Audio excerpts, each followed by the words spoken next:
year? Well, have you kept it? I can't even remember what one I made.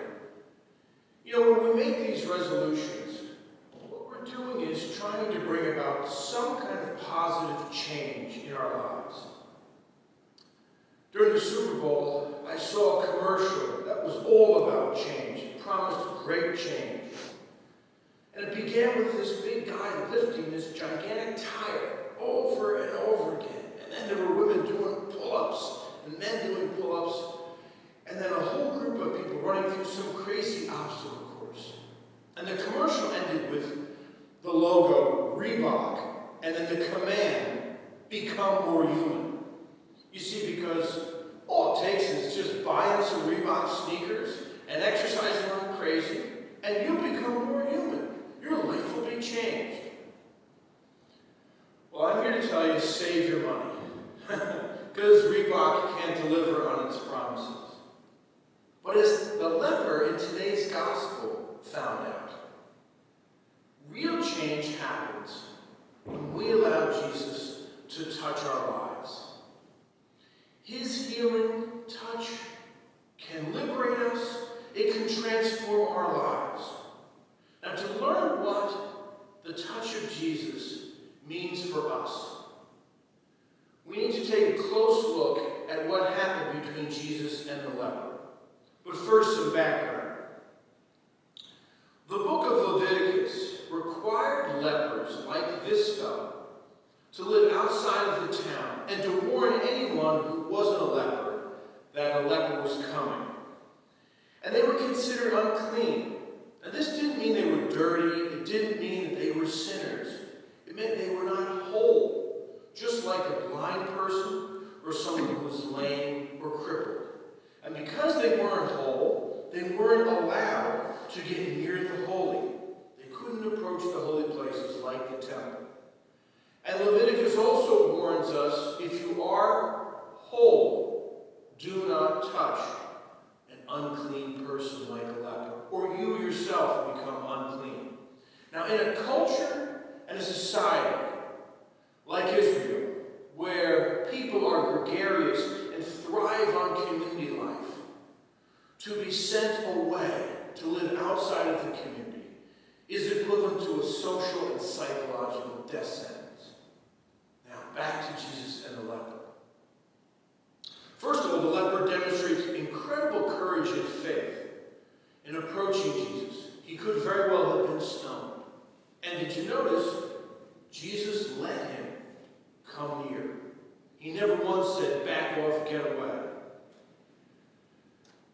And then Jesus shocks everyone by stretching out his hand and touching the leper. I can just hear the disciples gasp.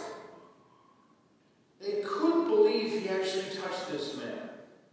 And Jesus' healing touch liberated this leper from his death sentence. He was able to now return to his village, live once again with his wife and children. He could work again. He could participate in synagogue. The entire life of this leper was transformed by Jesus' touch. Can you imagine how grateful this guy and his family was for the rest of their lives? They would never ever forget what Jesus did for them. Now here's the good news for us. You see, the risen Jesus wants to touch and transform every dimension of our lives. Let me change the metaphor. He wants to pour the restorative love of God into you. And most of the time, he touches and transforms our lives through the people he puts in our life. And I hope that you all here can identify some of the ordinary saints in your life through whom the Lord has touched you. And there's more good news. You see, we don't have to be whole to be touched by him. We don't have to be holy to be touched by Jesus. It's precisely those places where we're not whole and where we're not holy that he wants to touch and heal and make new. You see, touch your mind so that you begin to think like he does. He wants to touch your memories and heal them so that the only memory you have is that you've been loved by God. He wants to touch those hard parts of your heart so that your heart softens and begins to beat like his does. He wants to touch your friendships, your marriage, your children, all your relationships, and transform them so they become new. You see, today's gospel poses a challenging question for us. Where do I need the healing and transformative touch of Christ? And do I have the courage and the faith of the leper to let him touch those parts of my life I'd rather not think about? And here's why Jesus wants to touch us. He wants to make all of us gathered here new people so that through us he can touch other people. Now here's what I want you to do. I want you to turn to the person next to you. Introduce yourself if you don't know them.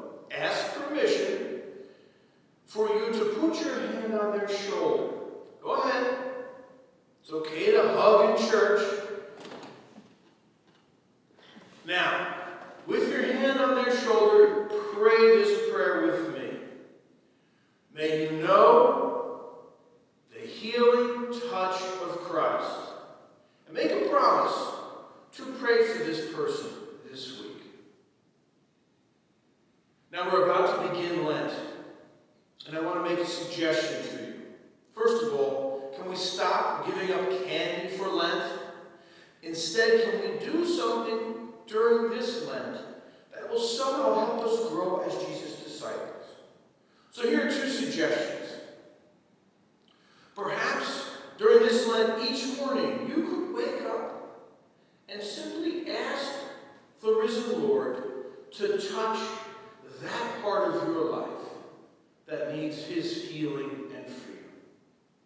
Or you could commit yourself to be an instrument through whom he can touch someone. You think about someone in your life who may need his healing touch through a phone call, an email, a letter. However you discover he wants you to do that. And if you allow him to touch you during these 40 days, if you allow him to touch others through you, we will become the healing and transformative presence